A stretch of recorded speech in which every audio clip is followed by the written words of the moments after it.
All this is Dr. Mobeen Sayed from drbeen.com. Welcome to one more show. Today we have one more rock star. He is a gastroenterologist in California and has a great passion and check this out, this is a very important thing. He is passionate for serotonin related lung and systemic pathologies.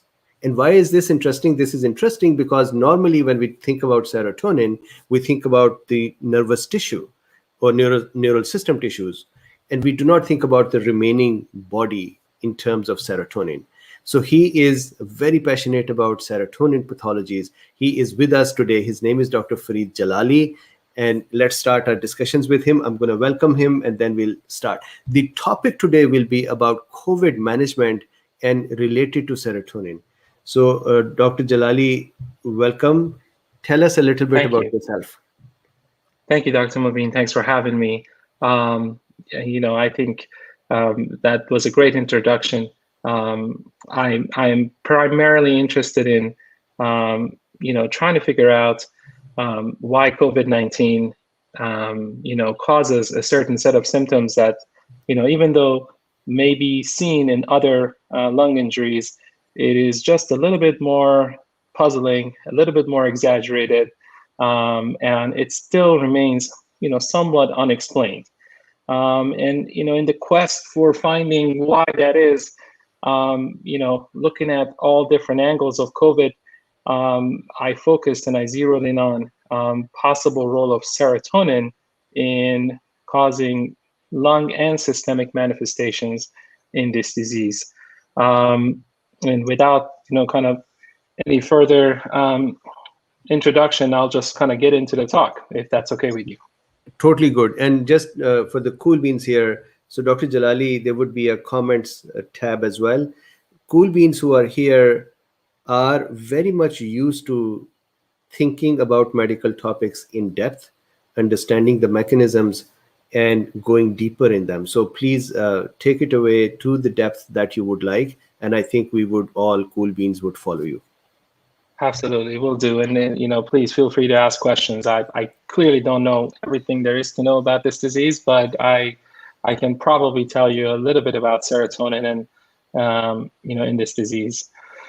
Definitely. As we all know, this virus, causes lung injury.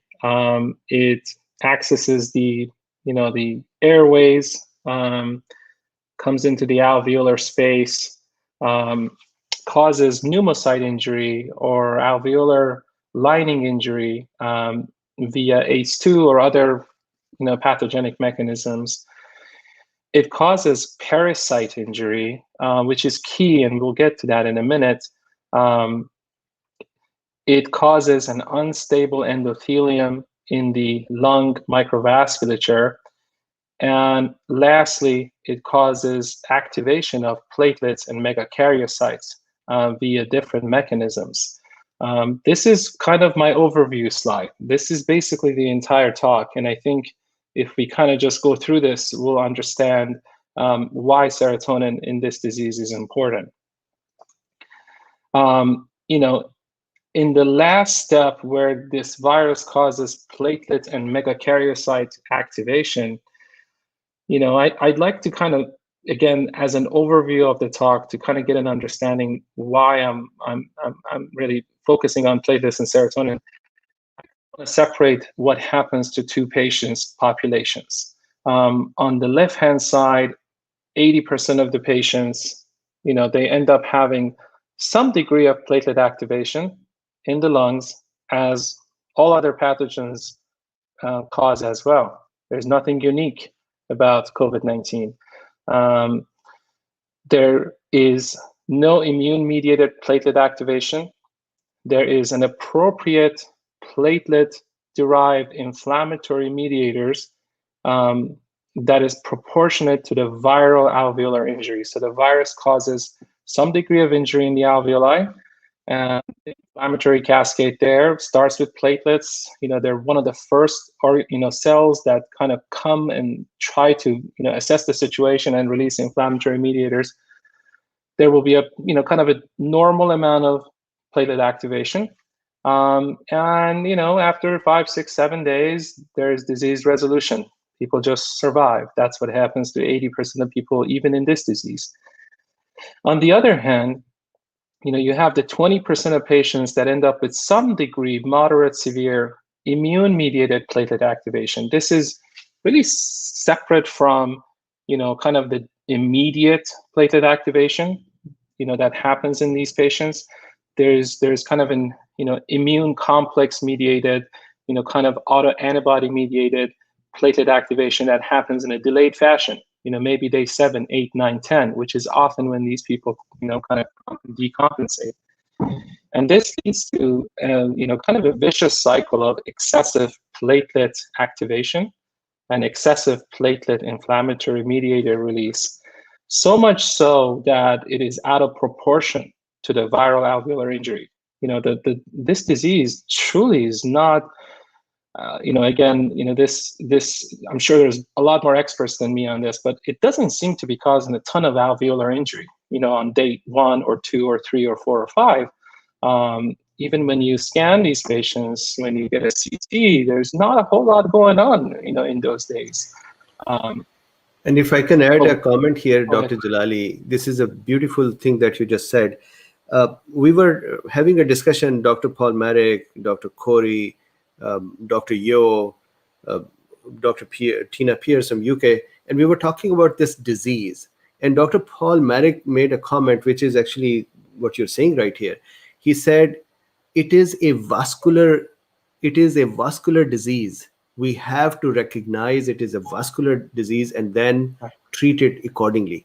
So sorry, I just wanted to add that comment. Absolutely. No, you're absolutely correct. And, so, you have some to little alveolar injury, but then in 20% of patients, you have this excessive platelet activation that's almost immune. It's not almost, it is immune driven by, immune complexes and antibodies. And this leads to platelet, inflammatory mediators released in an excessive fashion within the lung vasculature. That's where the injury is. That's where the unstable endothelium is caused by this virus. And this leads to a kind of a severe vasocentric injury, leads to even more alveolar damage. Day 10, 11, 12, those ground glass opacities start to appear, start to get worse and worse, and leads to, further disease progression, as we know. So this is kind of just an overview of the talk, but to go into more granular detail, SARS-CoV-2 causes parasite loss. Parasites are almost like the lining that lines the endothelium. They almost act like this lining that holds the endothelial endothelial stability intact. And when there is parasite loss, you have an unstable endothelium. They function to maintain the barrier. They are there to maintain a stable endothelium. This virus causes parasite loss and parasite activation. This is another paper, a preprint that just came out by a group in UK. And in this paper, they reported presence of the spike glycoprotein in parasites in this disease, leading to parasite activation, increased endothelial permeability. And the ACE2 receptor is primarily expressed in parasites adjacent to the endothelium. I know there was a lot of confusion early on about, is the ACE2 in the endothelium? Is it in the vessel wall? Where is it? It happens to be most predominantly present in the parasites, and this virus causes the activation and parasite loss and apoptosis and just the loss of endothelial stability in this disease.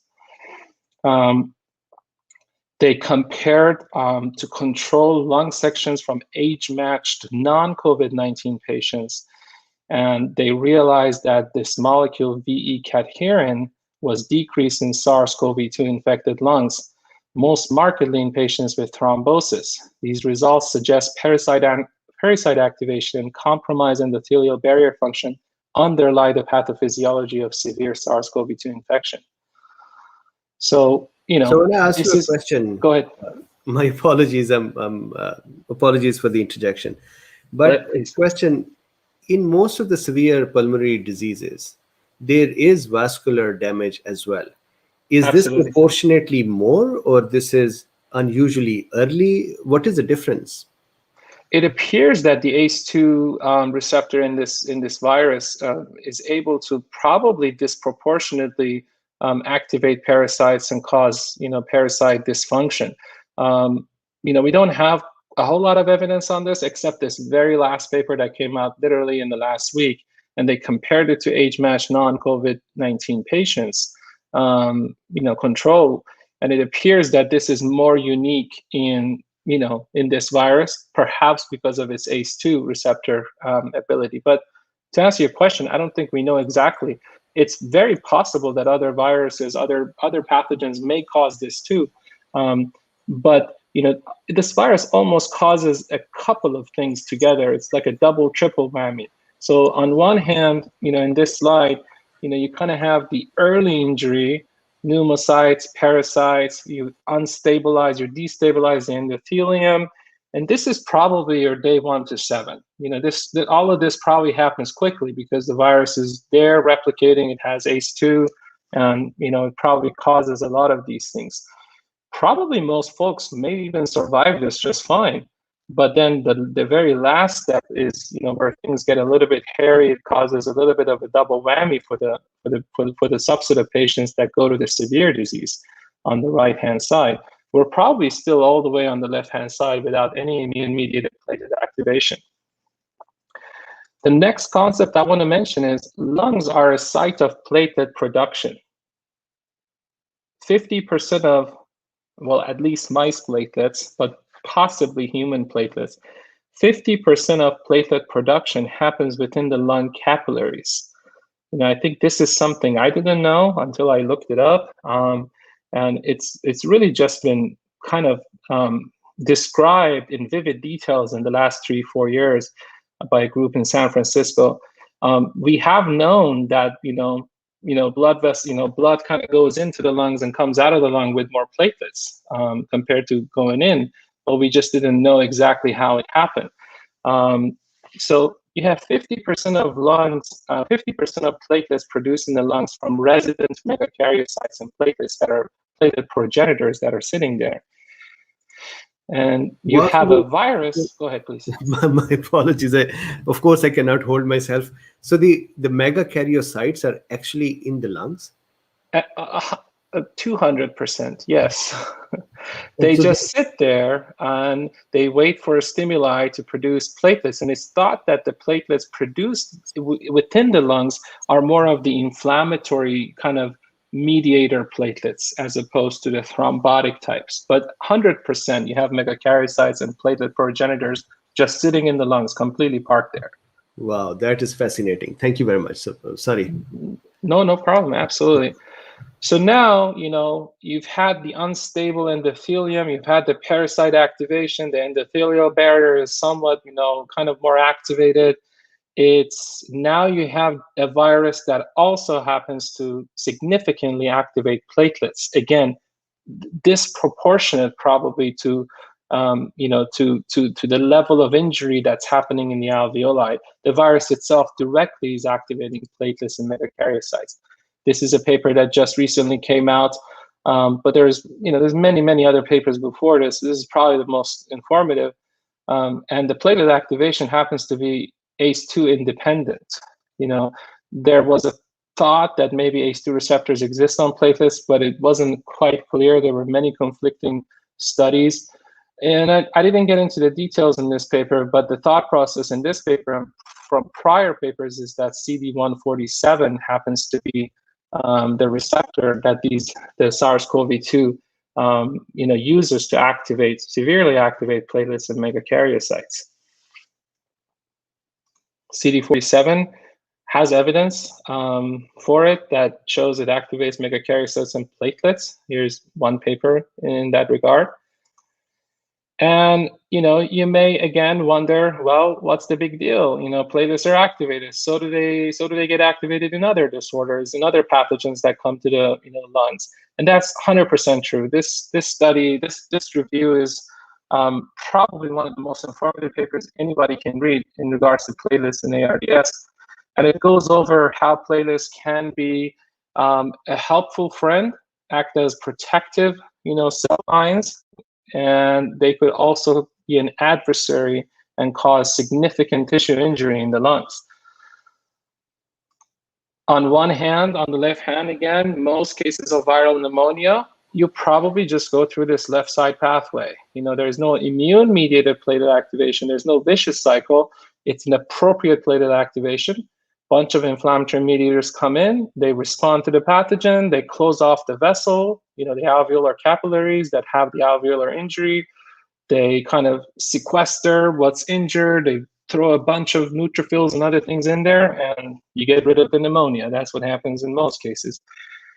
H1N1, SARS, SARS-CoV-2, definitely there is evidence, at least with SARS-CoV-2, that there is an additional process there where you get immune-mediated platelet activation, and it probably goes back to being an adversary more than a protective.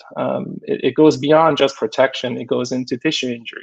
So just a quick question again here. So this is such a fascinating talk that I just want to nerd out with you. I want the whole world to just stop and we talk about this thing. So my apologies. I know that we are in a show as well and we have to make progress on it. Question is this: the platelet activation that you said that immune mediated, is it the antibodies or is it the cytokines? Do we know what is causing platelets to become upset? Yeah, it's immune complexes. It's basically autoantibodies that activate platelets. That's at least in SARS-CoV-2. It's the formation of these antibodies and these immune complexes that end up activating platelets, which by the way, I mean, if I had to do medical school all over again, I'd probably get a PhD in platelet biology, specifically in relationship to not just this disease. The platelet-related immune complexes are thought to, involve lupus nephritis. They're thought to, kind of mediate a lot of other disorders. And I think we're just scratching the surface. And every time I read this study, my mind is blown, honestly, from what these platelets, they're not there to just cause thrombosis. They are extremely, extremely inflammatory active in chronic inflammation even.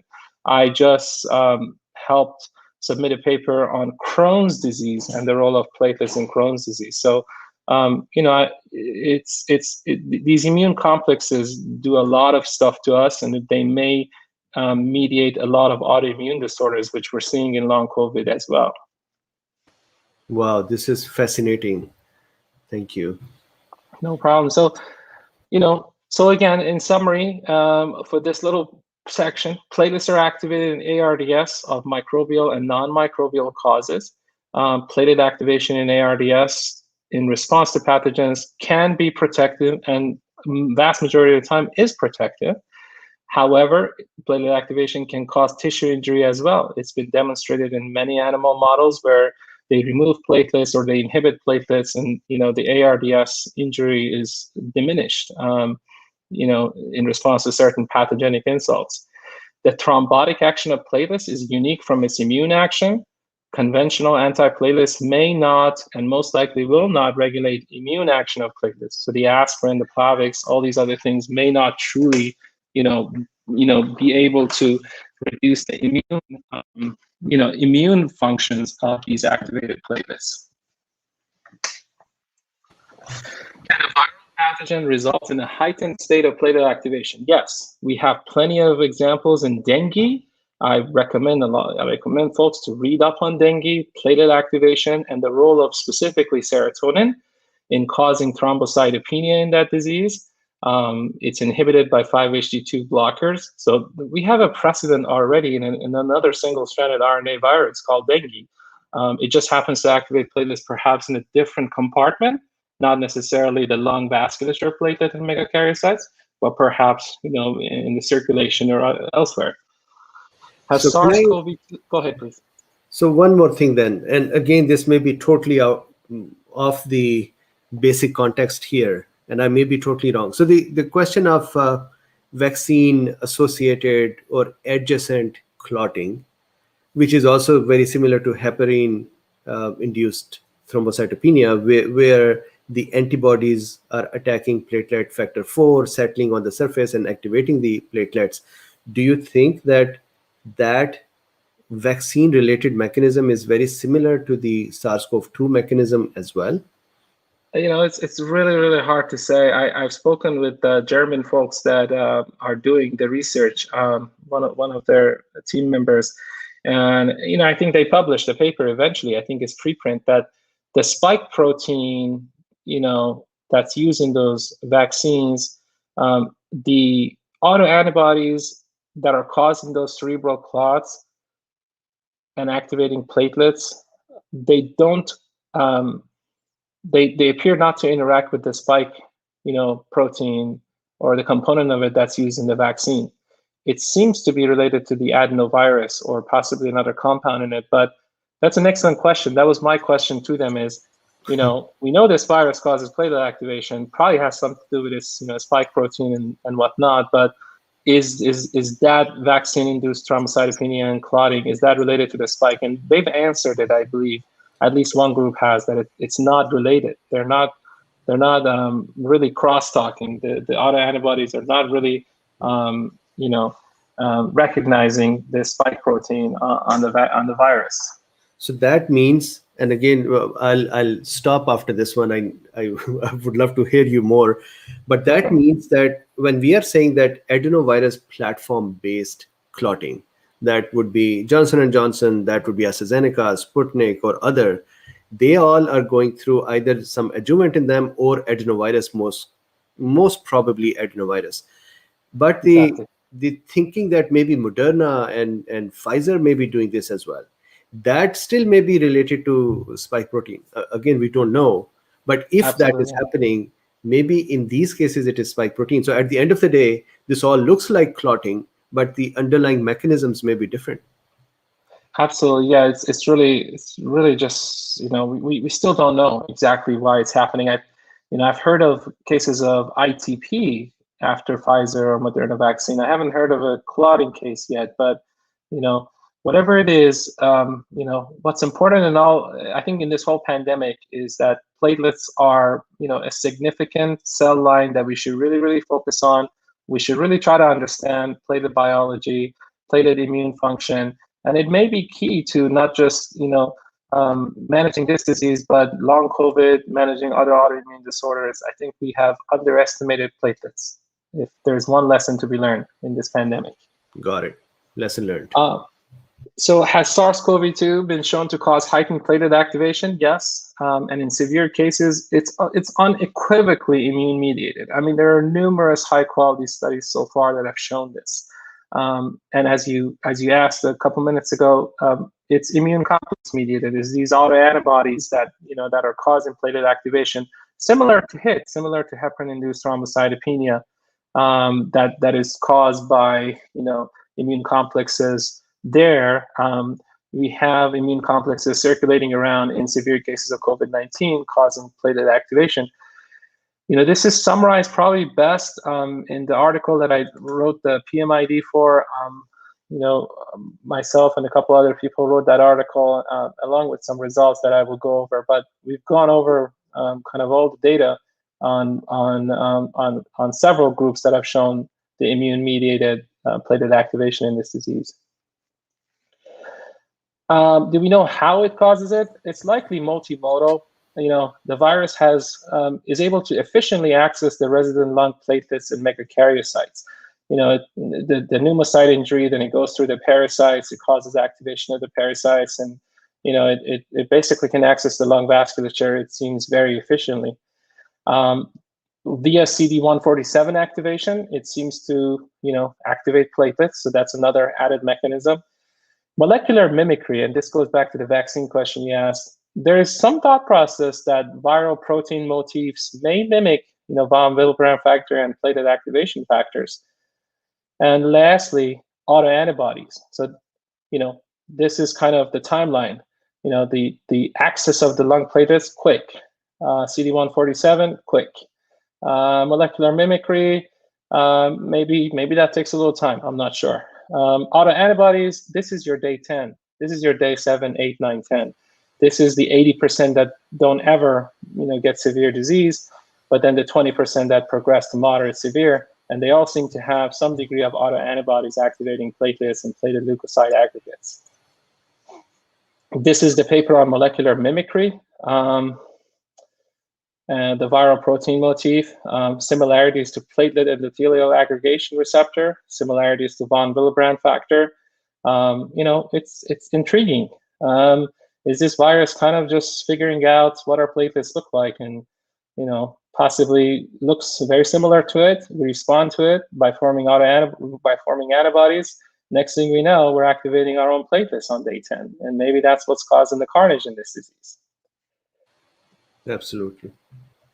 Is platelet activation in COVID-19 unique in any fashion versus other ARDS? This is a question I had for the Moroccan and the Canadian group back in, I want to say April or May of last year when I contacted them, when I saw their first paper.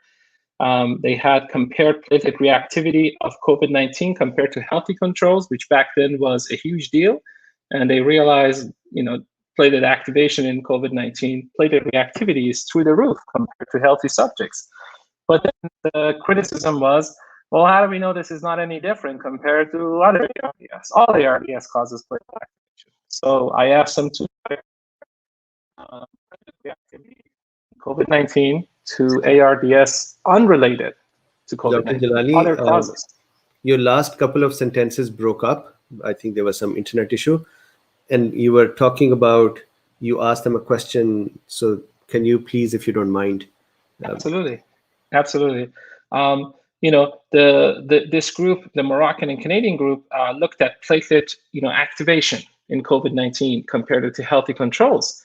And, the criticism, and there was a lot more platelet activation, but the criticism was all ARDS causes platelet activation. How do you know this is not any different, from other ARDS? So we went ahead and compared two patient groups, ARDS of COVID-19 and people that didn't have COVID-19 but had ARDS. And we found that COVID-19 ARDS has far more intense platelet reactivity, platelet activation compared to non-COVID-19.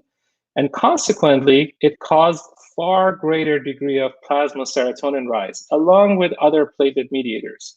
This is not a unique serotonin state. This just means you have a ton of platelet activation suddenly, and the plasma serotonin is, along with other mediators, are far higher than other, ARDSs of other causes. This is their first paper, which compared the serotonin and platelet factor 4 levels between COVID-19 and healthy controls. You can see in the bottom right, you have this level of, plasma serotonin in these patients, and the healthy controls are solidly probably in the very normal range. This is the second effort. We compared COVID-19 ARDS to non-COVID ARDS. And thromboxane B2, platelet factor 4, serotonin, CD40 ligand, all show the same trend.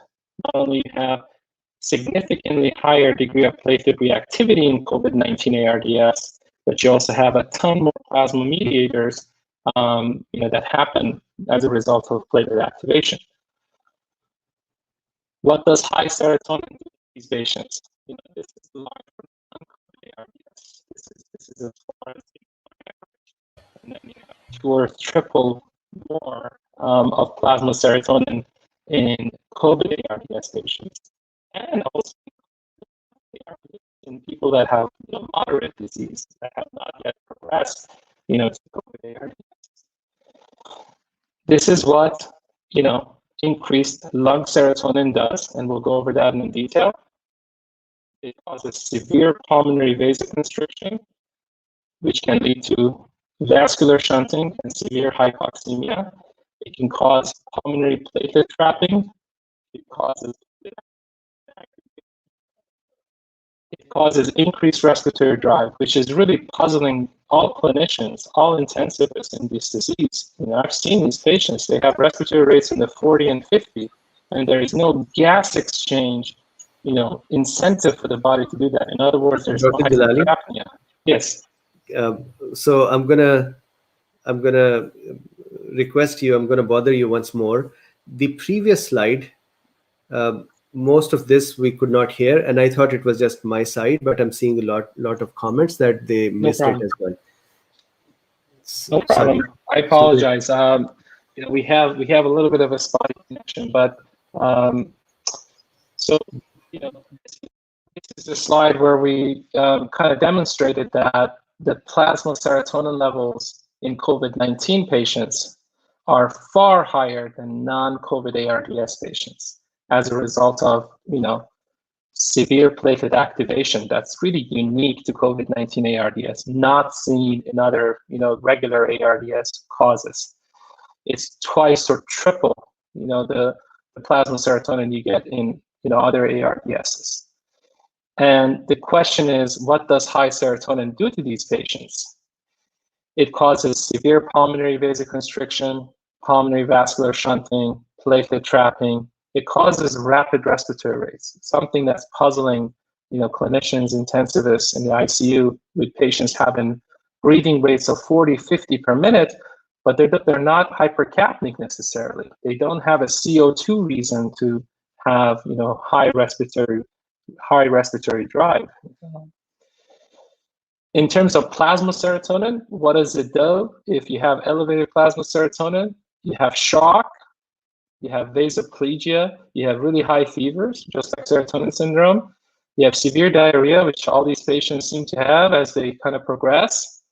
You have a bunch of neurologic issues, mainly myoclonus, hyperreflexia, that are more obvious. And then you have blood-brain barrier breakdown, cerebral vasoconstriction, and then you have kind of this hyperactive delirium with a lot of agitation. And it can cause kidney failure by constricting the renal artery flow. Very, very interesting.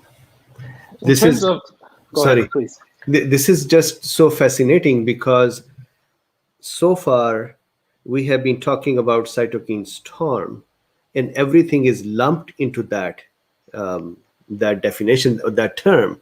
May that be clotting or platelet activation or serotonin, that all is in there. But it looks like right from the beginning, the pathological process is actually based on something else. It's based on platelets activity, not just the cytokine storm. Absolutely, 100%. I mean, you have a lot of platelet mediators released, but I guess this talk is focused on serotonin. I'm sure the other ones are also very active in causing carnage, but I think we have something we're missing a little bit, that is really easily explained by, elevated plasma serotonin and lung serotonin. In terms of, I'll kind of skip over this slide a little bit, but, we know severe COVID-19 has hallmarks of platelet activation, as I just went over for a half hour. What can we do about it? For platelet activation, you can do aspirin, clopidogrel, dipyridamole.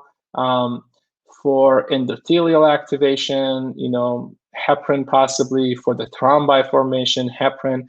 But really our focus in this talk is going to be, what do we do about the platelet mediators that are degranulated, aside from the thrombotic function? These platelet mediators, such as serotonin, can be very active all over the body and in the lungs. And really, you can do two things. You can either, give them ssris to modulate the serotonin, or you can antagonize that serotonin. So tell me this. Go ahead. So I think you're going to go there. So I'll tell you my question first. Giving an SSRI is going to keep the serotonin outside. How would that reduce the serotonin? Deplete the platelet, or so? That's the question. 100%. So that's a great question. And again, before I looked this stuff up, in the last year or so, I thought, well, SSRIs cause, elevation in serotonin, and that's how we feel great, and that's how, we get out of depression. But, number one, SSRIs don't even cross the blood-brain barrier. Vast majority of them don't. That's number one. Number two, they don't really jack up the serotonin per se in the way that we think they do. They truly actually deplete platelet serotonin. Okay, so they prevent platelets from being loaded up with serotonin. And, a lot of that happens in the pulmonary endothelium, actually. Wow. This is beautiful. So this is like if somebody has a lot of money, I'm going to use that as an example, and you just keep emptying their pockets, they don't have the money anymore. Exactly, and that's why SSRIs cause increased risk of bleeding. You've heard of that in gastric ulcers and duodenal ulcers. I mean, in other bleeding disorders, SSRIs cause increased risk of bleeding. We know that clinically. So they don't do that by jacking up the serotonin. Serotonin is prothrombotic essentially when it's out of platelets. 95% of your body's serotonin is stored inside platelets in a very tight fashion. So they're not biologically active. They're just sitting there. But once they're released, then of course they become thrombotic. They're pro-inflammatory. They're prothrombotic and whatnot. And the reason SSRIs cause increased risk of bleeding is, because you're getting rid of the serotonin that's there. So when there's a cut, there's a bruise, there's an ulcer, there's not enough serotonin to be released in that little area to kind of, bring over other platelets, cause vasoconstriction, which is what serotonin does in the site of injury, and then you have more hemorrhage essentially. That's kind of the clinical, piece of it. So in terms of the mediators of pathology in COVID-19, I know we've spent a lot of time, but this is kind of the key slide, in my opinion. You have the virus here. It causes some degree of endothelial injury down here, parasite loss. It causes some degree of platelet activation. But then once you start having immune-mediated platelet activation, day 7, 8, 9, 10, from these autoantibodies, these immune complexes, then you have issues. You have almost a kind of perpetuating vicious cycle of platelet activation that's intense. We've shown that in this slide and here. And then you have the endothelium that's just porous, it's permeable, it's not stable, the parasites are lost, and guess where?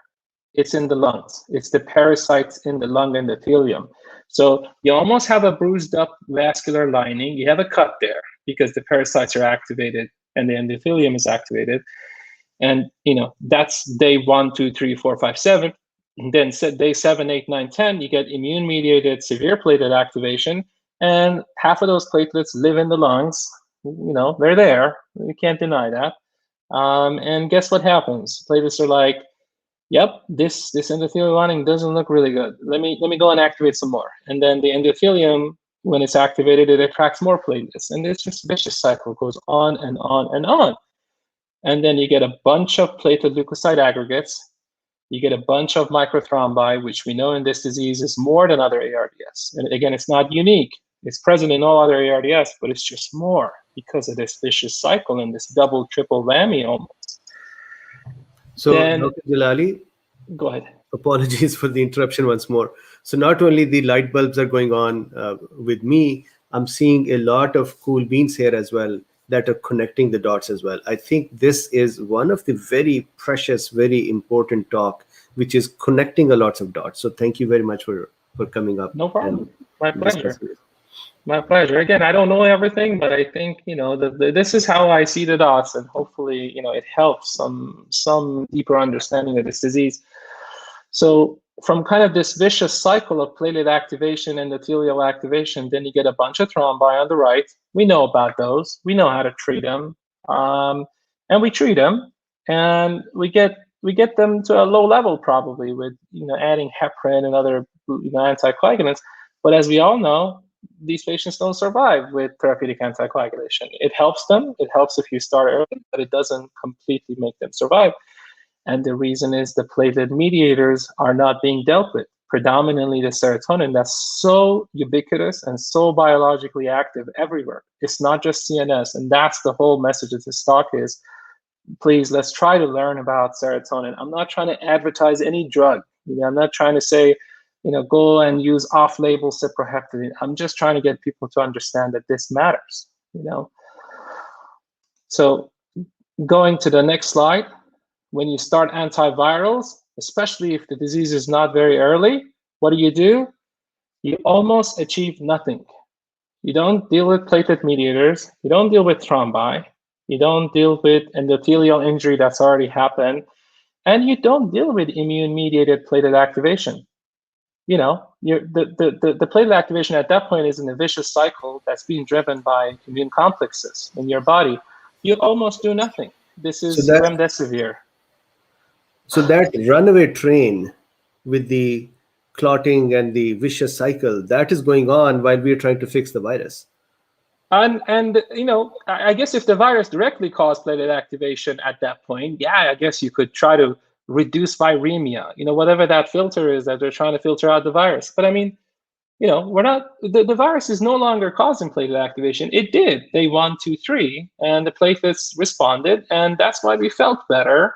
But then all of a sudden, day 8, 9, 10, you just crash. And that runaway train is immune complex mediated. You can't get rid of that with killing the virus. It's already happened. The immune complexes are there. Very interesting. Antiplatelets, you can deal with the platelet activation, check mark, and that kind of feeds into the endothelial activation. But you're really not addressing the existing thrombi, you're not addressing platelet leukocyte aggregates, and you're really not truly addressing the platelet mediators. And you're not really reducing the inflammatory function of the platelets with these conventional antiplatelets such as aspirin and whatnot. I think there's going to be a protective role for them, but I don't think it's the full picture, as we know with patients who are taking it and they still end up in the ICU severely ill and die. Dipyramidol, you add platelet leukocyte aggregates to the targets. You kind of address that a little bit, but still you have some parts that are really not addressed. The oral anticoagulants, you deal with the thrombi, you deal with the formed thrombi and the existing thrombi. You're really not dealing with the rest of the picture. That's why people come in on oral anticoagulants and they're still sick and they're still in the ICU and unfortunately pass, because they're not really targeting platelets. They're not targeting the immune complexes. They're really not at all targeting platelet mediators. Heparin, you address platelets by addressing immune complexes. You address this part, and that helps address the endothelial activation in this vicious cycle. You address existing thrombi, you address forming thrombi, and you kind of really take care of this right side of the picture. Platelet mediators, somewhat of a help there, but not fully, and we'll get to that. This is a study that just came out about a month ago. Platelet activating immune complexes identified in critically ill COVID-19 patients suspected of heparin-induced thrombocytopenia. The key is suspected. They are thinking we are seeing heparin-induced thrombocytopenia, but truly they're not seeing. Heparin-induced thrombocytopenia was excluded in all samples based on anti-PF4 heparin antibody. 6 patients demonstrated platelet activation that was inhibited by receptor blockade of this receptor, confirming an immune complexes mediated reaction. Here's the key. Platelet activation was independent of heparin, but inhibited by both therapeutic and high-dose heparin. So, and if you look at other articles, heparin is able to bind immune complexes in the body. So yes, we are kind of dealing with the thrombi with the heparin, but really, you're really dealing with the high doses of heparin are really binding these immune complexes. It's almost like IVIG. It's almost like trying to get rid of the immune complexes. And the sooner you do that, the sooner you're going to prevent all this vicious cascade from happening. That's why early heparin is going to be helpful. But if it's late and you've had so much immune complexes circulating around, you're just never going to catch up with this vicious cycle. Okay, so again, key study in my opinion is, really the role of heparin is not just to, dissolve the clots, but it's also to get rid of the immune complexes here. Heparin and antiplatelets, some extra help. Lung protective ventilation, you kind of deal with the ventilator-induced lung injury, which actually activates endothelium and platelets. So high tidal volume ventilation or high PEEP by causing alveolar hyperdistension, which happens a lot in this disease.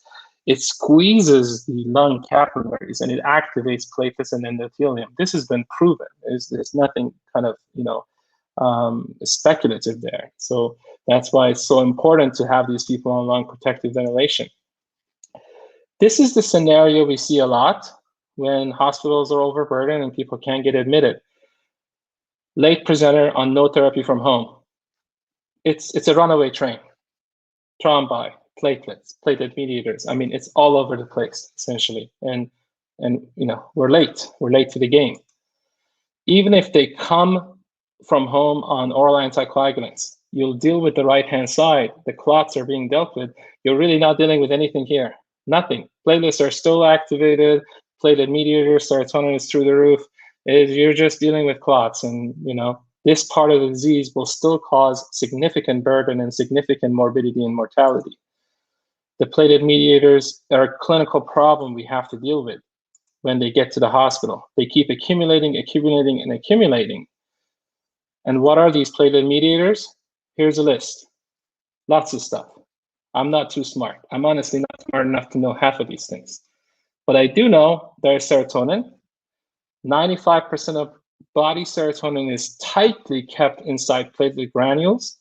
In this disease, you have florid release of serotonin from hyperreactive platelets, more than other ARDSs. We've already shown that.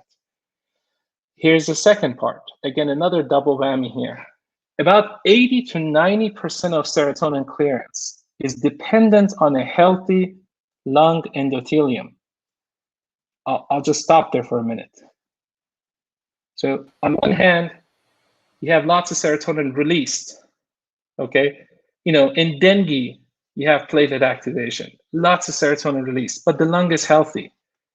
One pass through the lung vasculature, 90% of serotonin gets cleared. It goes to 5-HIAA and all the other things, and it gets, you know, excreted. In this disease, you don't have a whole lot of pulmonary endothelium that's healthy. We've already shown that. I mean, I don't know how many more studies I have to put in there, but you don't have it. So on one hand, you have lots of platelet activation, lots of serotonin release, and the very organ that's supposed to clear this from your body is not there, is dysfunctional because of the parasite loss and activation and the capillary dysfunction and all the other things that we just went over. So you have this vicious cycle of serotonin buildup that results in this compared to healthy controls. It results in this compared to other ARDSs. And again, what does high serotonin do? This. It causes all of this. And all of this is reversible if we understand it and if we use 5-HT2 antagonism. All of this is driven, almost all of this is driven by 5-HT2 receptor, you know, activity. And all of this is present in COVID-19, and I'll go over the evidence on that. Here's one piece. Phrenic nerve activity, respirations.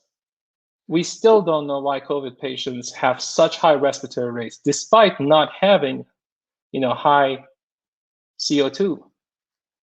They're not hypercapnic. In fact, they breathe so fast, they're hypocapnic. And there's been many speculations, though the ACE2 receptor in the carotid body, it's this, it's that, it's just the inflammatory nature of the disease. And, you know, I asked people, I'm like, well, isn't influenza inflammatory? I mean, there's a lot of inflammatory stuff in the body, but why are we seeing breathing rates of 55 per minute in these patients? And we're not seeing it in the last 4 decades of critical care, you know. Serotonin in plasma acts on carotid body, and this is not my slide. This is from another paper. I wrote the reference there. Intermittent serotonin application to carotid body. In fact, they did a study in Australia in 1950s, and they injected people in their carotids with serotonin.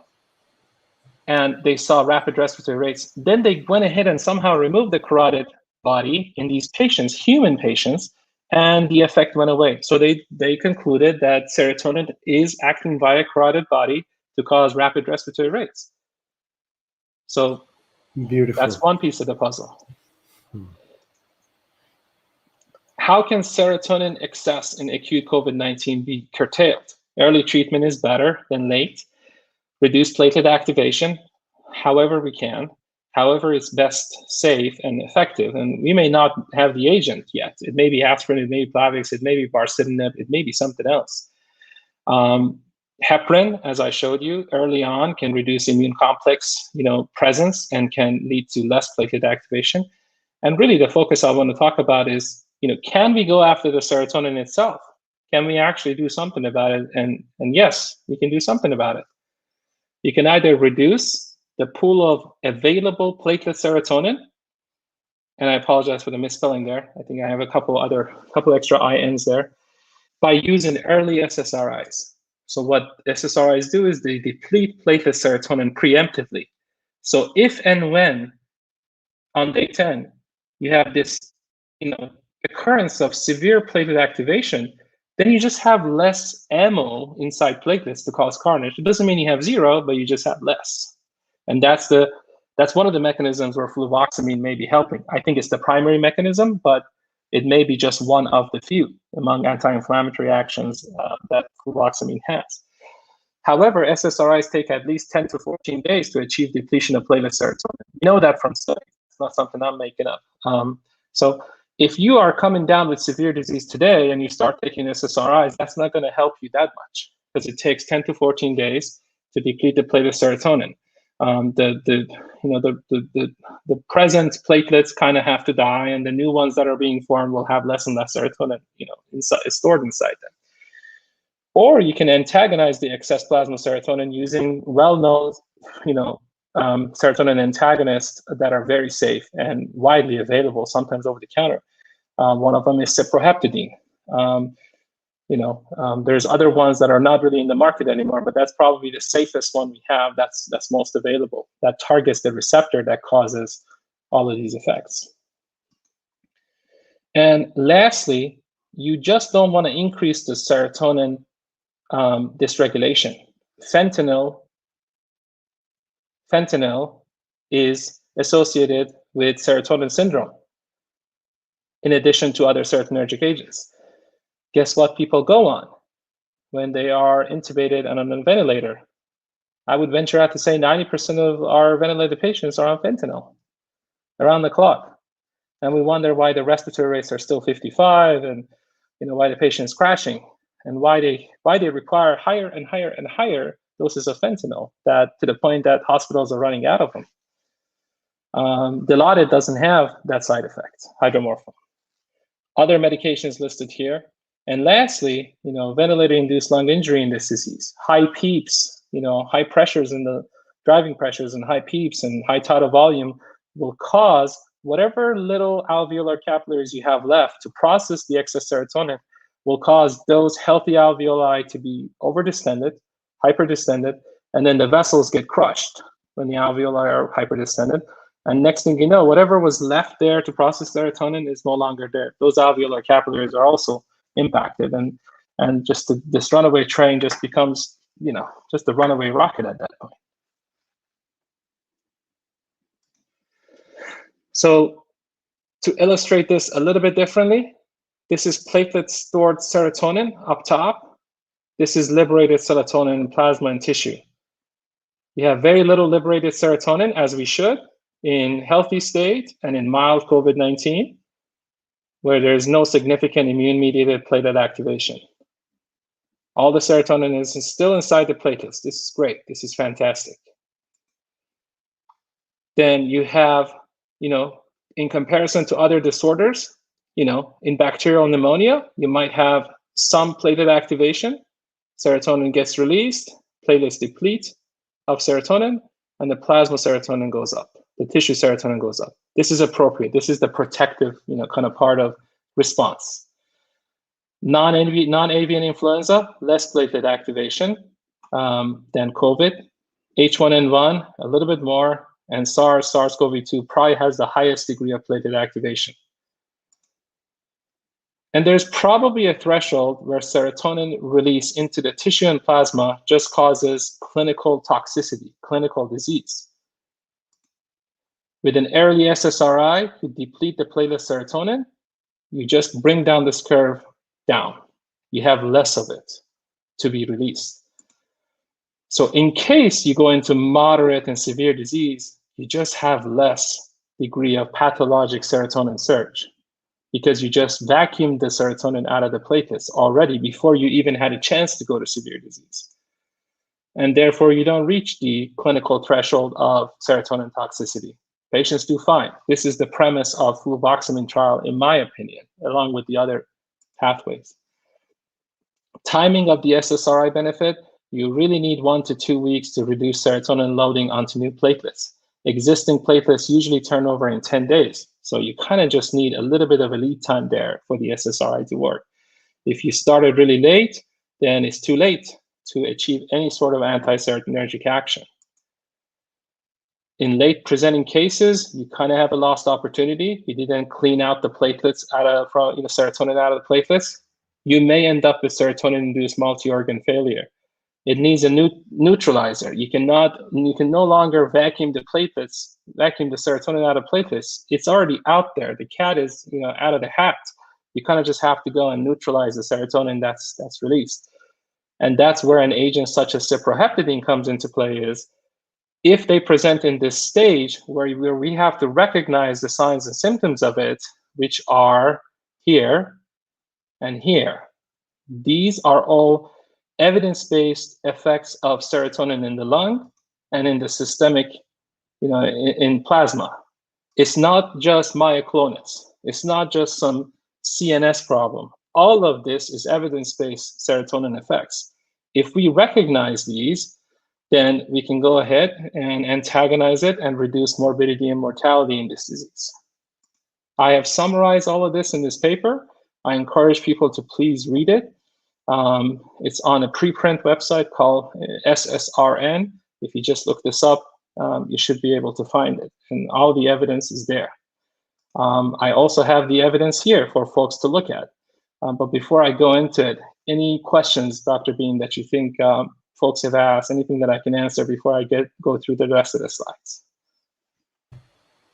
Please, whichever way you like. I am just fascinated. So we would like to hear more, the rest of this as well, and then we can see if we still have questions. No problem. So what does serotonin do to all these systems? This is all evidence-based. And again, I want folks to understand this talk is really just about serotonin biology and pathology more than advocating for a drug. I'm really not trying to advocate here. I'm just trying to maybe share some knowledge on this. What does serotonin do to the nervous system? Well, first of all, what does COVID-19 do to the nervous system? This is where I started.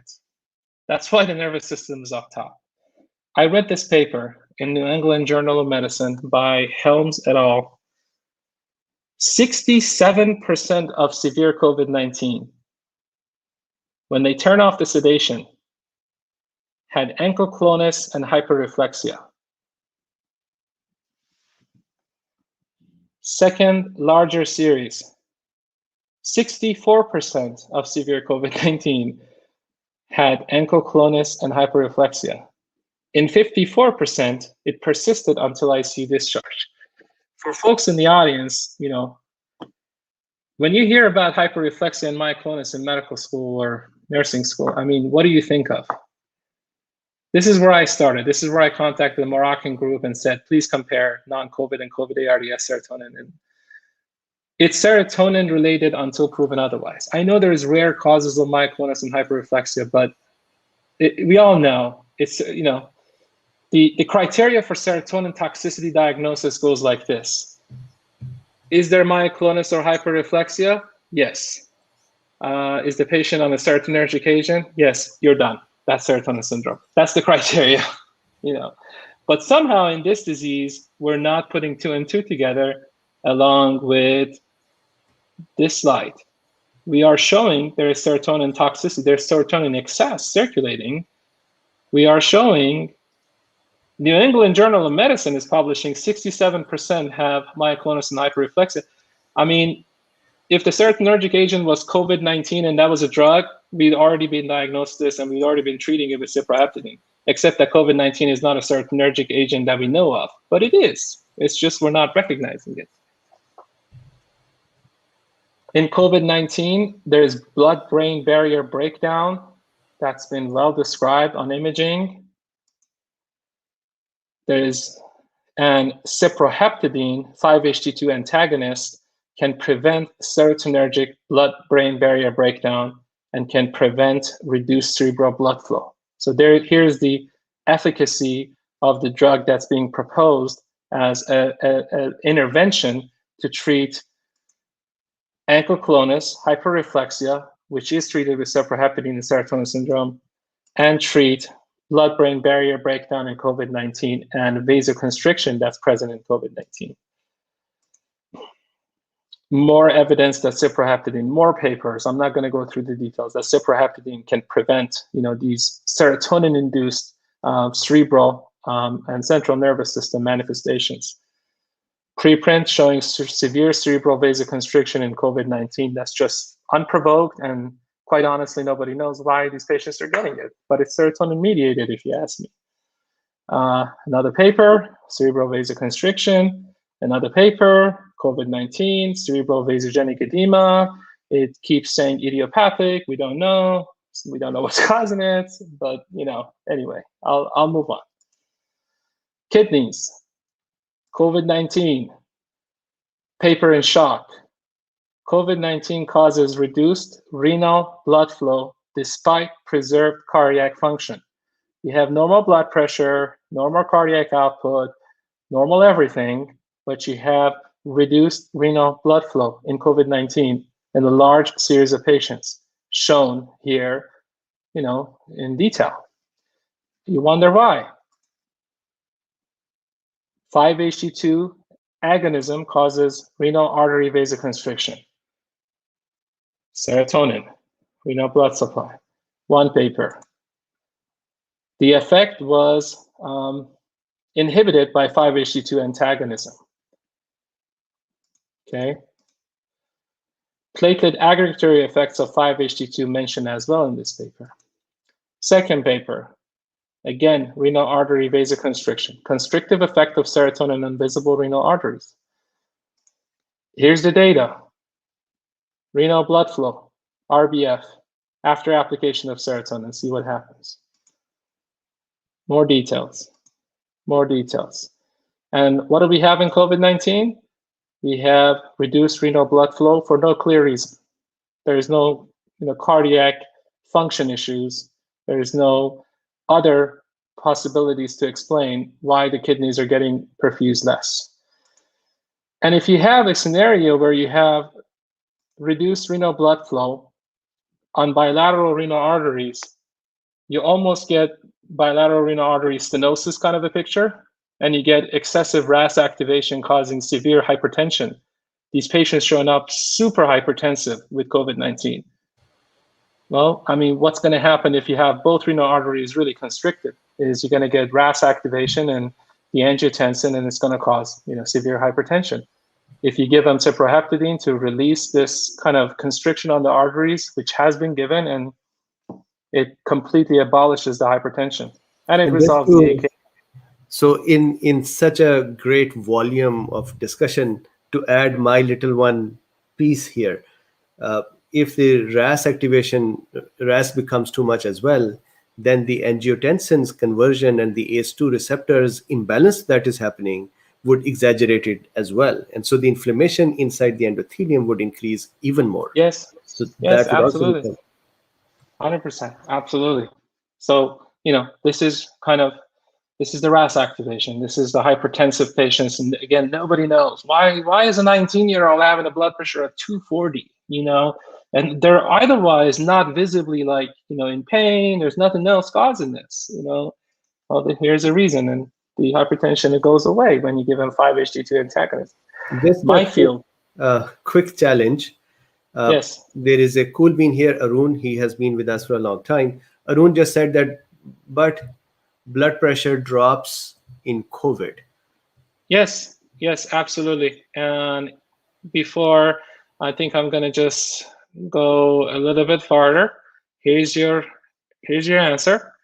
Platelets release pathogenic serotonin and return to circulation after immune complex mediated sequestration. And they cause shock. They cause peripheral vasoplegia. Here's the slide on that. I highly recommend people to read this paper. And so serotonin causes peripheral vasoplegia and shock, which is kind of the low-grade shock that we see in COVID-19. Part of patients may show up super hypertensive because of the RAS activation. Part of them may just carry this part of it, which is the peripheral vasoplegia and shock. Yeah. So just to repeat it, it's just such a fascinating talk that if there is renin-angiotensin system that has become elevated, then we'll see hypertension. But as the vascular Yes, damage starts occurring and the blood vessels start dilating and leaking, right, then we'll right. start seeing the blood pressure dropping. 100%. I mean, the peripheral vasoplegia and peripheral leakage, is proven beyond a shadow of doubt in response to serotonin. There's many papers, but this is probably the most detailed. And it's from the group in Canada that I work with. This is their paper from a year or two ago. It's unusually similar to what happens to COVID-19. I highly recommend folks to read this paper, and I'll get to that in a minute again. GI system. I mean, this is proven. I don't really have to speculate here. COVID-19 diarrhea is indeed mediated by serotonin. Here's the paper. Serotonin is elevated in COVID-19 associated diarrhea. There's no speculation here, to be honest. Again, the best part about this is the people that have the diarrhea and end up in severe disease are the folks that start having a diminished capacity to produce 5-HIAA. Look at this one. Severe critical. You have a diminished ability to produce 5-HIAA. Do you know where we produce 5-HIAA, how we do that? Tell us. Pulmonary endothelium. So you have a bunch of excess release 5-HT, which is causing diarrhea. It's been shown in this paper.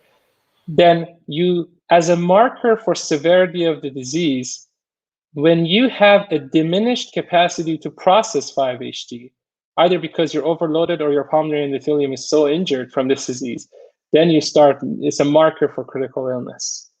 So you have lots of the 5-HT, you have diminished little capacity to convert it to 5-HIAA, means you can't really clear it anymore.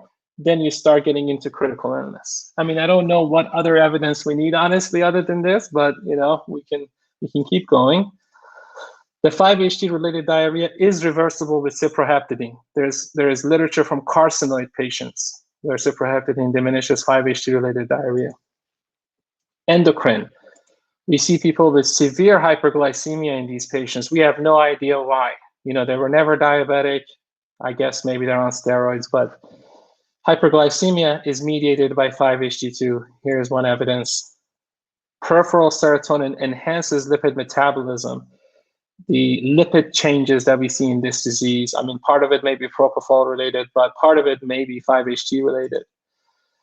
Intracellular peripheral serotonin modulates insulin secretion from pancreatic beta cells. So our insulin secretion is modulated by peripheral serotonin. And that's why we have hyperglycemia like this. Cardiac. Platelet serotonin aggravates myocardial ischemia by forming neutrophil, netosis, neutrophil extracellular traps. Coronary vasospasm is seen in COVID-19 patients. Up to 1/3 of COVID-19 patients having STEMIs have angiographically normal coronary arteries. Instead, what do they have? They have severe coronary spasm. Coronary vasospasm is treated with ciproheptadine. Refractory coronary vasospasm following drug-eluting stent treated with ciproheptadine, 5-HT2 antagonism, which implicates 5-HT2 agonism or activity as a cause for coronary vasospasm. Refractory Prinz metal angina treated with 5-HT2 antagonists, another paper. So up to 1/3 of our STEMIs having normal coronaries but severe coronary vasospasm, it may be 5-HT2 related. 20-year-olds coming with STEMI, I mean, they don't have a whole lot of coronary disease. Maybe there's something to this. Marker for coronary microvascular dysfunction is plasma serotonin, at least one marker. So here's the cardiac part. Lymphocytes. 5-HT2 causes lymphopenia. Histamine and serotonin suppress lymphocyte response. Not a whole lot of literature on this. It's thin. In terms of macrophages, serotonin drives a pro-fibrotic anti-inflammatory profile. Platelets. So here's the meat. Here's the meat. 5-HT2 mediates platelet aggregation. Serotonin antagonism improves platelet inhibition in clopidogrel, low responders after coronary stent placement. So there is some role with serotonin and 5-HT2 in terms of platelet aggregation. Another paper, platelet activation by the endogenous 5-HT by serotonin. Another paper on platelet activation, 5-HT2 is implicated again on platelet activation. There are numerous studies on platelet activation and the role of serotonin. But again, it probably is not the majority of what's happening in COVID-19 because the vast majority of it is, in fact, immune complex driven. Shock. 5-HT2 mediates vasoplegia and shock. I highly recommend folks to read this study. It is inhibited by ketenserin, which is a 5-HT2 antagonist, just like ciproheptadine. And really the last piece of the talk, lungs. High respiratory drive can be mediated by excess plasma serotonin in absence of anybody else explaining how this is happening. And there's literally nobody else that can explain how this is happening. And I've talked to everybody I can, including really, really high authorities in the field. In absence of anybody else explaining how this is happening and how it's killing our COVID-19 patients, I think we ought to give this a chance that perhaps serotonin is causing this and perhaps we can reverse it with ciproheptadine. Have we seen this reversed with ciproheptadine? Yes, we have. Multiple intensivists, multiple places, multiple institutions, multiple countries have seen respiratory rates of 40 to 50 go down to 16 normal, sustained normal, after starting ciproheptadine for 24 to 48 hours.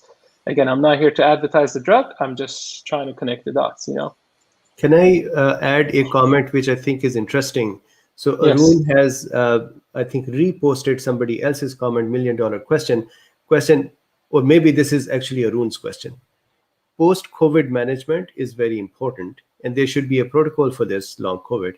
Can we request you both to make the protocol just like Math Plus protocol of Dr. Marek? I mean, the whole long COVID and post-COVID is complicated, and that's a whole different talk. And I don't have all my thoughts together to really. I'm really just trying to drive this home before I move on to long COVID. But my thought process on that is you have some degree of serotonin dysregulation, either from pulmonary endothelium being programmed in a little different way because of the shock of the excess serotonin that it had to clear. You have some serotonin dysregulation, and the second most popular, the second most biggest content of serotonin in the body is stored in mast cells. So if you have either an autoantibody causing serotonin dysregulation, such as 5-HT2 antibodies that are described by a guy at Rutgers, Dr. Zimmering, I believe, if you have those autoantibodies in COVID-19, or if you have some endothelial process in the lung capillaries that are not regulating serotonin properly, you might have a reactive mast cell activation to the point that these mast cells are trying to compensate for this dysregulated serotonin process, and they're trying to release serotonin. They cause mast cell activation because they're activated. And I don't know how to hack into that, and I don't know how to reverse that. I think that's a whole different talk. Absolutely. And the question really was that would you like to work together to create a protocol for long haulers? So just Absolutely. one more. Yes, please. Absolutely. And if it's okay, let me just go through this last couple of slides. Yes, and I think please. this is really the meat of the talk here. Absolutely. So we know COVID-19 lung injury looks like this on the left. There's not much alveolar damage yet, but we know from the work of Jan de Backer and this company where they do high resolution CT and they analyze it, we know that the pulmonary vessels are severely vasoconstricted on the left here, while there is not much alveolar injury. This is the precursor to this. They progress to form these alveolar edematous areas and ground glass opacities. So the first step is severe pulmonary vasoconstriction without much alveolar edema. Then you start forming this, which we all know, and it looks ominous on CT. What causes this severe pulmonary vasoconstriction? you have to go to the right side of this chart here. You have excessive platelet activation in this disease and severe disease. You have an extremely high levels of liberated serotonin into the lung tissue, first and foremost, and eventually into the plasma. Serotonin causes severe pulmonary vasoconstriction. Again, what causes severe pulmonary vasoconstriction in the disease? Could it be serotonin? 100%.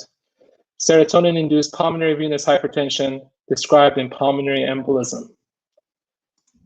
It is mediated by 5-HT2 because when they give a 5-HT2 antagonist, they reverse it.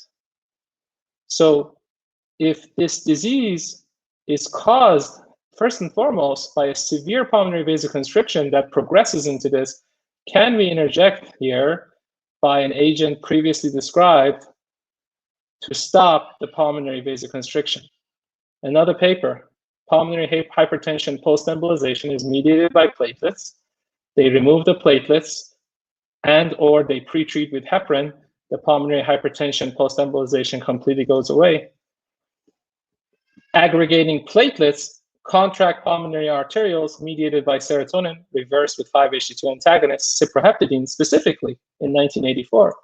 So again, you can abolish the pulmonary vasoconstriction in a state where platelet activation is causing it by using 5-HT2 antagonists. And here's what happens in this disease, in COVID-19. This is my slide from May. You have severe alveolar capillary vasoconstriction, which we have evidence of. We have CT evidence of it here. You have severe vasoconstriction. You start backing up blood into bronchopulmonary anastomosis, which is a vascular shunt. It doesn't allow the alveoli to really exchange gas with that blood flow. It diverts it into the broad pulmonary, kind of system and goes to the left atrium. When I said this in May of last year, people said, you're making it up. But there was evidence on CT that this is probably happening. It's now been proven that intrapulmonary bronchopulmonary anastomosis and COVID-19 respiratory failure, these are recruited in this disease. We thought this is just a neonatal event. We thought there would never be a scenario where ever in adults, these bronchopulmonary anastomosis would ever be recruited or functional. Honestly, a number of people just laughed at me when I put this slide out in May of last year. And now it's been proven with evidence that you have, again, this is a different way of expressing what I showed there. You have the alveolar capillaries here super constricted on this side, and instead the blood flow opens up these bronchopulmonary anastomosis. And you get this vascular shunting, which causes severe hypoxemia, the silent hypoxemia. Remember, there's not much alveolar damage yet. Your lungs still look kind of like this. You don't have a whole lot of alveolar injury. Instead, you have severe vasoconstriction that leads to this vascular shunting, proven here, causes severe hypoxemia. And guess what another disease where we have significant vascular shunting in the lung is? Hepatopulmonary syndrome. And when you change position, your hypoxemia improves. That's why we have such rapid response to proning in this disease, is because it's not the alveolar recruitment, it's actually the vascular shunt. Just like hepatopulmonary syndrome, where position changes, we're going to change the status of this vascular shunt. And you have such a rapid response to proning. Has there been any studies on serotonin antagonism in ARDS in humans? Yes. Harvard, Hoover used ketanserin, which is another 5-HT2 antagonist, and saw the responses in patients, especially if used in early ARDS. When they gave ketanserin to early ARDS patients, they caused reduction in mean pulmonary arterial pressure, and they caused a bunch of other improvements in terms of hypoxemia and shunting. So there is precedent to using serotonin antagonism, but it just never really picked off as anything significant. And may have been perhaps because we never had a disease that caused little alveolar injury and severe platelet-mediated injury and severe serotonin excess. This may be the very first one that we have at such a large scale. Can ciproheptadine reduce pulmonary platelet trapping? Yes, here's the study. Can Is serotonin implicated in pulmonary fibrosis? 100%. Here's probably the most key review on this paper, that 5-HT2 activation leads to pulmonary fibrosis. And can you inhibit pulmonary fibrosis by using ciproheptadine and ketanserin? Yes. Here are animal experiments showing that ciproheptadine can mitigate pulmonary fibrosis. Here's another one showing ciproheptadine can essentially reduce pulmonary fibrosis. That's truly all I have to present, and I will probably stop here to answer any questions. So first of all, thank you very much. We are, I think you are somewhat exposed to the same culture where I come from, and over there, poets have this this gesture that if somebody's ghazal is beautiful, some poem is beautiful, the other one says that all of my kalam, all of my writings are in your feet. So my whole year's work and your today's talk, this is the beauty of this talk, wealth of information and very, very valuable. So thank you very much. And Cool Beans, there have been a lot of questions, but if you don't mind, please, can you put your questions again and we can ask some of them.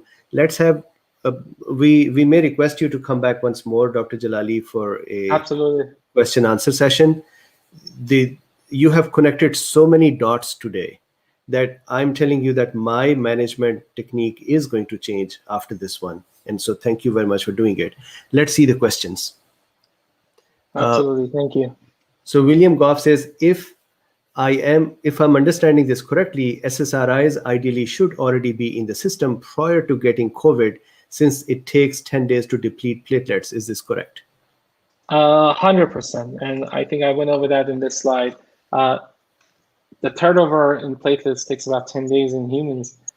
And, you kind of need 7 to 10 days at least. That's my guess. And that's been done in other studies to deplete platelet serotonin. I urge you to read, I urge you to take a look at this study, the most recent one, probably in relation to platelet serotonin. Read the whole study, please, and you'll see the part where they talk about platelet serotonin depletion with an SSRI as if it's just basically it's a given in scientific circles. We assess the role of serotonin by doing A, we depleted it beforehand, or B, we gave a platelet serotonin antagonist. That's literally what they do in serotonin studies. And I think the timeline they used was 21 days to deplete platelet serotonin, but I think you might have a chance of depleting it probably even sooner, maybe 10 or 14 days. So yes, it has to be started early. That's why really fluvoxamine, early is probably going to show benefit. There's really no role for ciproheptadine or directly antagonizing serotonin unless people move into severe disease. I want to emphasize that there is no point taking this drug if you have early disease, because there's not much serotonin hanging around anyway. You really don't get that until day 10. So I wanted to ask you this. So if I could go over the phases and just request you to imagine you are managing some hypothetical patient. Of course, this is not an advice for anyone over here, mostly educational. So imagine if there is a patient who is on prophylaxis, who doesn't have COVID, may be exposed. Is there anything in here that is useful for them to use? The serotonin physiology, I think, is useful to know. I'm looking at the symptoms and seeing what they're having, seeing if they're getting rapid respiratory rates, the diarrhea, but really the key is most people recover after 7-8 days. Correct. And they never go here on the right side. The serotonin. So let me ask you this. So let's say somebody develops the symptoms today. It may be COVID, it may not be. They have those flu-like symptoms. Do they start fluvoxamine, or do they start something? Yes. So again, this is not a medical recommendation, but theoretically, if somebody developed COVID-related symptoms and they don't have a PCR test available, or it's going to take another 3 days, I think what Dr. Angela Rearson at WashU is doing and what their group is doing with fluvoxamine, that would be what I would do. But again, this is not a medical advice. Yeah. Start early, deplete depleted serotonin, cross your fingers. Hopefully, essentially, at least theoretically, you're going to deplete one of the mediators that is probably causing severe carnage and severe COVID-19. There Got it. are going to be people that will break through. We have patients in the ICU who've been on fluoxetine, not fluvoxamine, but fluoxetine, and they still end up in the ICU. So not everybody is going to respond to that. Some folks may just release a lot of serotonin or have an extremely high level of platelet activation, and they may need some degree of direct 5-HT2 antagonism to kind of get rid of the rest. So if we end up then in that stage, so let's say somebody has now become moderate to severe, their Right. oxygen level has dropped. Do they continue with fluvoxamine? They add ciproheptadine? What is and again, not a medical advice, this is just from an educational point of view. If somebody is going to write down this protocol, I think that, so what happens once we are in mild to severe state? Yeah, I mean, if somebody progresses, theoretically, if somebody progresses despite fluvoxamine and other obviously supportive care, then I believe the entirety of this disease, or vast majority of it, is serotonin mediated, and obviously part of it is thrombi. So, I would say if they're becoming sustained hypoxemic, sustained rapid respiratory rate, we're not talking about 1 minute, SATs dropping. We're talking about the people that end up in the hospital just hypoxic to 80 all the time. Then there is most likely a very plausible role for ciproheptadine to address not just all the peripheral manifestations that we went over here, but also address this severe vasoconstriction that is reversible. We know this is reversible with 5-HT antagonism. There's no doubt about it. I just showed you the studies. There is probably a role to reverse this. It's not going to reverse the disease rapidly, but it's going to pause the injury. While supportive care is done so beautifully, hopefully in our hospitals, oxygen, other things that we're doing, heparin, as I showed you, is extremely important. So it's going to pause the injury and hopefully allow recovery of the patient. Got it. And I think we'll put the long haulers for a later date. Few more questions. Yes, please. K. Molier says, how does melatonin impact serotonin levels? I ask because Dr. Paul insists it protects the lungs during COVID, during the pulmonary stage. I'm not well-versed enough, and I know there's 100% there's some connection between the two, and one is a precursor of the other and whatnot. I'm not well-versed enough to give you that answer in a scientific way, and as you can tell, I like to talk when I have actual evidence and thoughts that I can connect, but there is a connection between the two, and again, it falls into this basket for me of, it can make you a little sedated and you can fall asleep, but I mean, what's the big harm about it? Melatonin is free over the counter everywhere. It's not like we're worrying about the side effects of it every day in otherwise other patients, but, I don't know the exact answer. I apologize. I'll get back to you on that, but I think there's definitely a connection. Got it. Thank you. Gold Country Russ says, how does early ivermectin treatment prevent this cascade from starting? I don't know. I don't know, and I'm not an ivermectin denier. I'm not an ivermectin ferocious supporter. I just simply don't know, and I like to connect dots that I can connect. But presumably, I heard ivermectin has something with CD147. I haven't found the evidence for it, but somebody told me that there is some evidence somewhere about ivermectin and CD147 somehow. Yeah, so I have discussed that paper here as well. There was a paper which showed that ivermectin connects with CD147, although there have been researchers afterwards saying that paper may not be correct. So there is still fuzzy area. Exactly. Carolyn says, question, can we get links to these papers? So of course you have a treasure here. Everybody's kind of, So I recommend, first and foremost, honestly, I have put this paper together, this on SSRN. Just please look up my name. This is a title. Preprint website, SSRN. 20 pages of paper. almost all of these papers are referenced in the body of the text, and it connects the dots honestly as best as I possibly can in a text format. You're going to find almost all these references there. So, Dr. Jalali, you know that I'm going to go through this paper and present it separately as a talk as well. Absolutely. So, that would be great. This is a wonderful talk. Question, Jody says, why does COVID and dengue dysregulate serotonin specifically versus other diseases? I think it's immune complex mediated platelet activation. And in dengue, it's not just platelet serotonin, but also mast cell serotonin that seems to also drive the pathology. Both of those serotonin sources, irrespective of which one it comes from, there is data showing 5-HT2 antagonism will reduce the thrombocytopenia and really just reduce the pathology of dengue. So we already know this exists in another disease, except that in dengue, you don't have a bruised up, banged up pulmonary endothelium and platelets activated right there, which causes basically a carnage, like, in a very close space. You have platelets activated in circulation. You do not have a bruised up pulmonary endothelium. You don't have issues with 5-HT reuptake to 5-HIAA. So there's a little bit of difference there where the lung is functioning probably okay there, still for a long time. But in this disease, not only you have serotonin release that's copious, you also have the very organ that needs to clear the serotonin banged up. There, it's just bruised up. So you're just going to get an excess. I mean, there's nothing really out of this, there's nothing exceptional about that. It's just what happens. Got it. Just a couple of more questions. So AI Williams says, VIP and Aviptadil are nasal dilators. Shouldn't this help in modulating serotonin? So great question.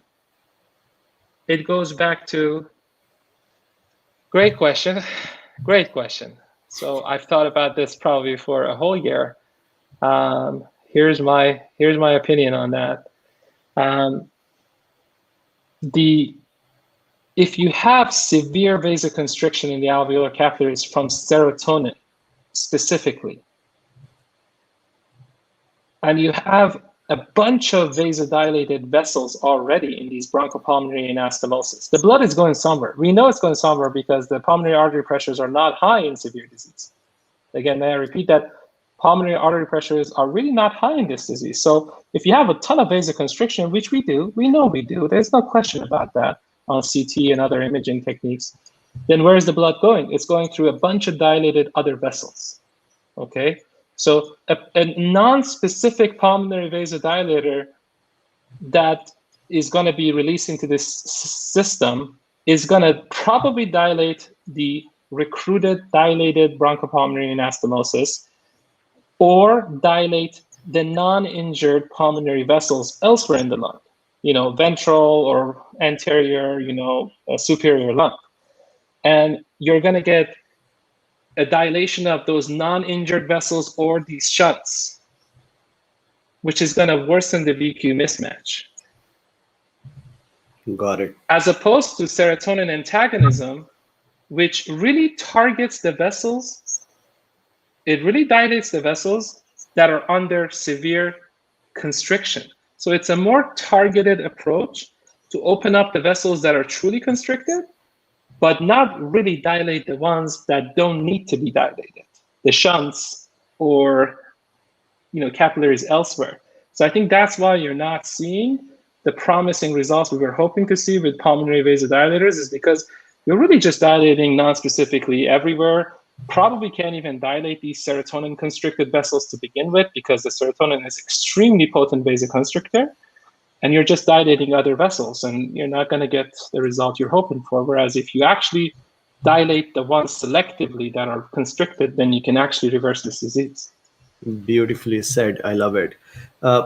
Two more questions. So this is the second last. William Goff says, for those who decide to get a medicine cabinet stash of Ciproheptadine, just in case, what are any side effects they should be aware of? I really don't recommend people to take this. So number one, this drug is over the counter in half the world. You don't even need a prescription. Having said that, it's used for allergies. It's used for appetite stimulation in children. It has a very long track record of safety. but it is sedating, just like Benadryl. It has some antihistamine effects, which, by the way, I think is very useful in pulmonary vessels specifically, because histamine most likely, there's clear evidence histamine causes post-capillary venial constriction. So this area right here will be under, constriction by histamine. So this drug targeting histamine and 5-HT2 is really targeting both sides of this vessel with both mediators. Having said that, it's antihistamine. It is sedating. It can cause people to have a little bit of a Benadryl effect. It might make some people loopy, make some people more confused. I do not think anybody should use this drug outside of severe disease. Really is safe, but it should be used in a controlled setting, because these patients they need more than Ciproheptadine. This drug is really just geared towards severe disease. That's what the trials are going to trial. And by the way, this is going to trials. I do recommend people to really not self-treat with just this drug and put all their eggs in this basket, because they really need attention. They need heparin. They need oxygen. They need just supportive care. They can't just self-treat with this at home. Got it. And the last question, if folks wanted to keep something with them, or if the doctors who are listening, they wanted to add something for the outpatient to their regime, is fluvoxamine a better choice, or are there other? 100%. 100%. I mean, we don't know the full trial results on the second one, so the jury's still not out yet for that. But mechanistically, theoretically, based on all the evidence I just showed, fluvoxamine early treatment is probably what I would personally do if I had a chance and if I got COVID-19. I honestly wouldn't even give Ciproheptadine. I didn't give Ciproheptadine to my parents when they were sick, because none of them went to day 10 like this. None of them had this. None of them got here. They kind of had some mild to moderate disease, and just back to kind of the earlier slides, they kind of stayed on the left side here. There was no immune-mediated platelet activation. There was no severe sustained hypoxemia and all the other signs which I was aware of back then. I just couldn't pick it up on them, so we gave them Lovenox and some aspirin, some Pepsid, and I don't know, some generic stuff just like that, and they never progressed to this side. They never got Ciproheptadine. Very good. So, Dr. Jalali, thank you very much. I actually do not know how to thank you. So from Cool Beans, all who are here, from me, from the viewers who would listen this in the future, thank you very much for this tremendous work. Somebody had put a comment there that you seem to have been Sherlocking from the day one. So tremendous volume of work. Thank you very much for coming in and sharing it. Thank you. Thanks for having me, and best of luck to everybody, and hope everybody stays safe. And Cool Beans, thank you very much. We will not do a chit chat today. We have gone a good enough time. So I would see you tomorrow. Bye-bye for now.